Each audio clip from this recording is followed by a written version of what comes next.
para ampliar toda esa gama de crédito a los jóvenes emprendedores y también mayores emprendedores, porque hay gente que todavía a los 60, ¿verdad? Pero es que con 60 no sé viejo, cálmate. No, claro que no, espérate. yo digo, son Pero emprendedores eso también. significa Pero, la primavera de la tercera edad. sí, así es. Entonces, la idea con esto de los fondos de capital de riesgo, que nosotros no teníamos la infraestructura a nivel legal, a nivel operativa, pues ya se tiene en el país. Nosotros estamos afilando para que en los primeros meses de gobierno tengamos el primer fondo de capital de riesgo dirigido a ese sector. Ahora, el fondo de capital de riesgo tiene una ventaja que yo quiero explicar rápidamente. La ventaja es que es integral. Es integral porque participa con ese emprendedor en su formación técnica, es decir, lo ayuda en la formación técnica gerencial. ¿Ah? Porque muchas veces hay jóvenes que tienen una idea pero no tienen dominio gerencial. Le da seguimiento durante varios años en este tema en cuanto a la inversión, porque la inversión es una inversión de mediano plazo. El fondo de capital de riesgo entra y después sale. Incluso en el mundo entero se conocen a los inversionistas como inversionistas ángeles. Pero aquí en el país han venido varias veces, incluso el Banco Interamericano hace unos 8 años estaba ofreciendo $1 millón para comenzar estos fondos de capital de riesgo, y al no tener nosotros la infraestructura de tipo técnica no se pudo utilizar esa oportunidad que ofrecía el Banco Interamericano. Pero todavía está ahí. Es decir, nosotros estamos para apoyar, con esto se va a apoyar mucho el emprendedurismo de los jóvenes en términos generales, y creo que es lo que está ofreciendo nuestro candidato. Hay unos jóvenes inquietos ahí, tú vas a tener que Sí. responderle alguna ahí, pregunta en ese mismo Pero sentido. Pero Sí. yo quisiera hacer el planteamiento y le voy a robar la pregunta a César. ¿Cómo se va a dinamizar el sector vivienda en un gobierno de Danilo Medina? Oye, definitivamente me robaste la pregunta, porque yo estaba, ya nada más era cuadrado, listo para tirar la pregunta. Pero de eso hay mucho de qué hablar. Claro.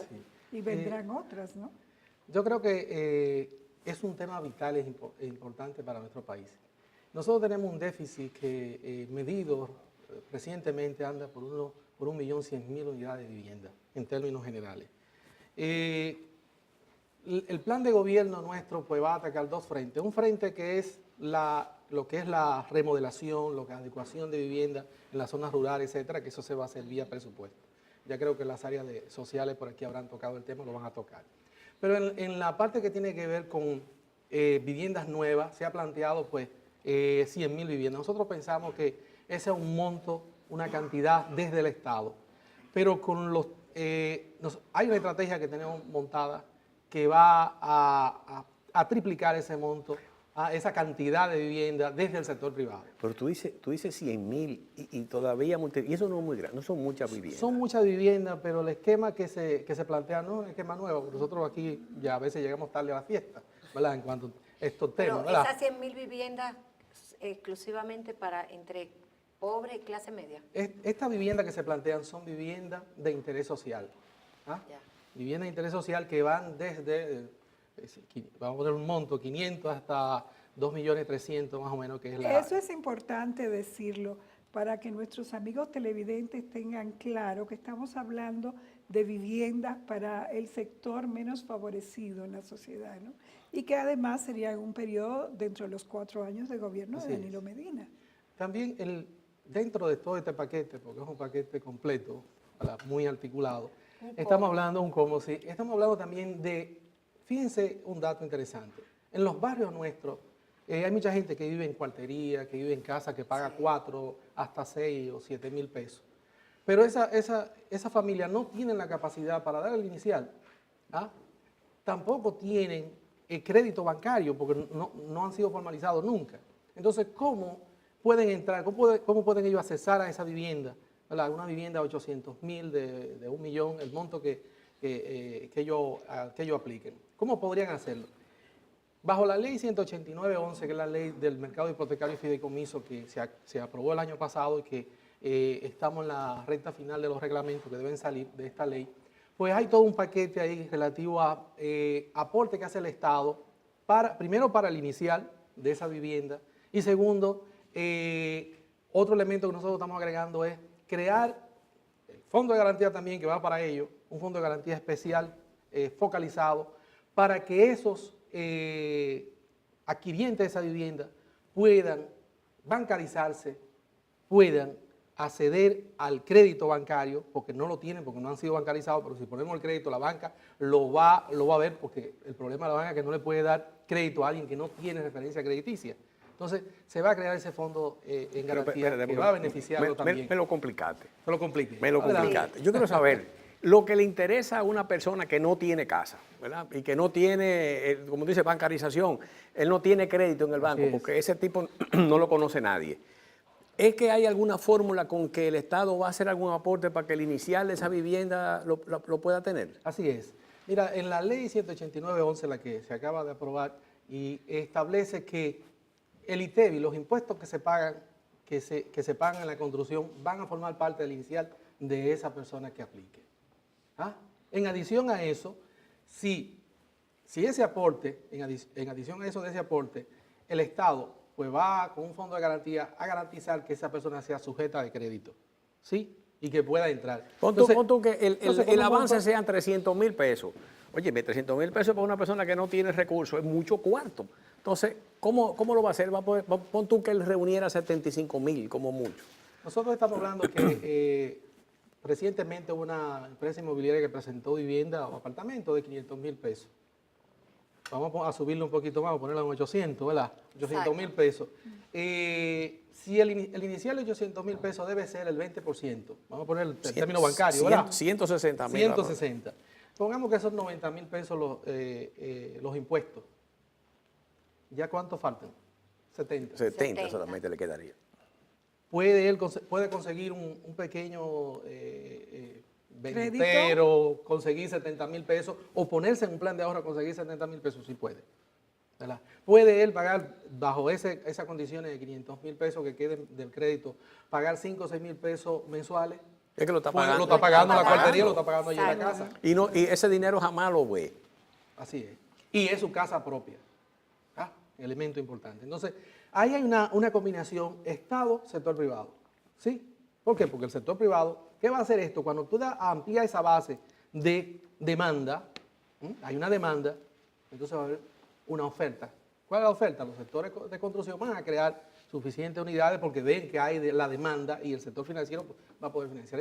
Ese es el key, pero le agrego otro elemento. Adicionalmente, dentro de la política que estamos trabajando también está, ya el Estado lo ha estado haciendo con el bono tierra. ¿Ah? Sí. Que el Estado tiene tierra que circunda la ciudad, que están cerca de la zona rural. Entonces el Estado va a aportar eso como parte del inicial. Ahí estamos reduciendo, cuando viene a ver el inicial es cero. ¿Ah? Porque si le agregamos el ITEVI, el impuesto, más el bono tierra que el Estado está aportando, va a beneficiar a muchas familias de clase pobre que puedan pagar los 4 o 5 mil pesos, que no van a tener que pagar inicial. En algunos casos habrá que pagar inicial, aunque sea reducido. Pero estamos abriendo toda una compuerta al financiamiento, estamos abriendo toda una compuerta a reducir ese déficit habitacional que es grande, estamos hablando de 1.100.000 unidades de vivienda en términos generales. Qué buena explicación que nos das, Miguel Ángel, porque ese es el significado de Danilo, el cambio seguro, que la gente pueda ver las oportunidades que tiene de poder estabilizarse, de disponer de una economía mucho mejor y de contar con vivienda, dentro de otras cosas. Pero traslademos el tema finanzas al eje agropecuario. ¿Qué se plantea en esos términos para el sector agropecuario?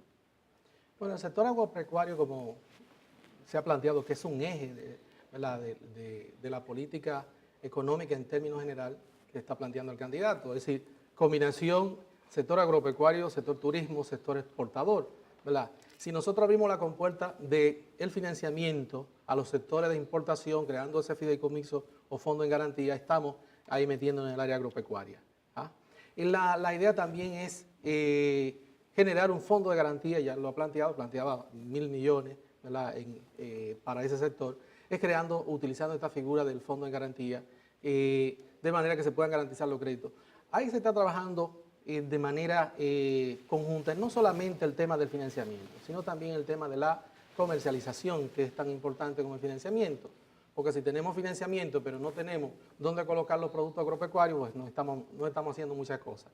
Entonces, por eso Danilo plantea claramente de que tenemos que apuntalar el sector agropecuario conjuntamente con el sector turismo para generar la demanda. ¿Ah? Ahora, el crédito, en cuanto al crédito de financiamiento, nosotros estamos planteando varias medidas. Esta que tiene que ver con ese fondo de garantía, que ya lo ha planteado él, para darle acceso al sector formal al crédito, ¿verdad? Y otro elemento, nosotros vamos a utilizar la ley 189.11 para crear lo que son fideicomisos asociativos. ¿Qué son los fideicomisos asociativos agropecuarios? Esa es una nueva figura también, por eso decía hacer lo que nunca se ha hecho. Entonces, este tema.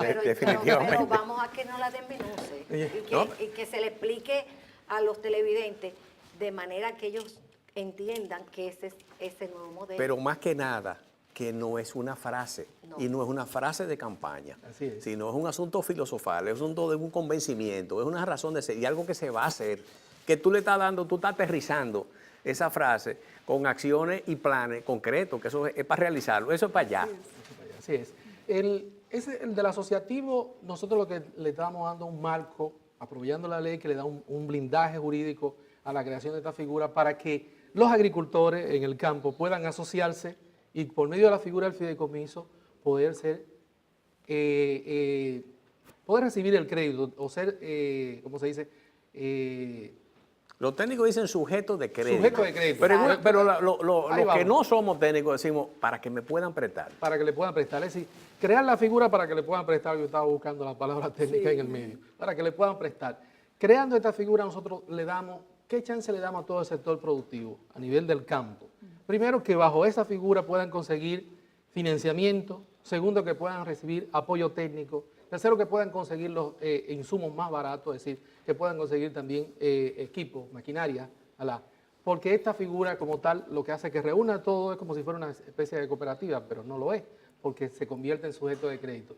Y se convierte en ello a nivel asociado, ¿verdad?, en sujeto de crédito general para las bancas, porque la banca lo comienza a ver como una entidad que dentro de las normas pueden ser sujetos de ese crédito que hasta el momento no que le pueden prestar. Que le pueden prestar. Sí. Así es. Pues mira, vamos a hacer una pausa, pero y yo te voy a tener para que tú te vayas preparando la pregunta desde ahora, porque en el plano personal me preocupa cómo se va a utilizar el crédito interno en ese menjurje que tú estás hablando de financiamiento, de cómo lo vamos a hacer.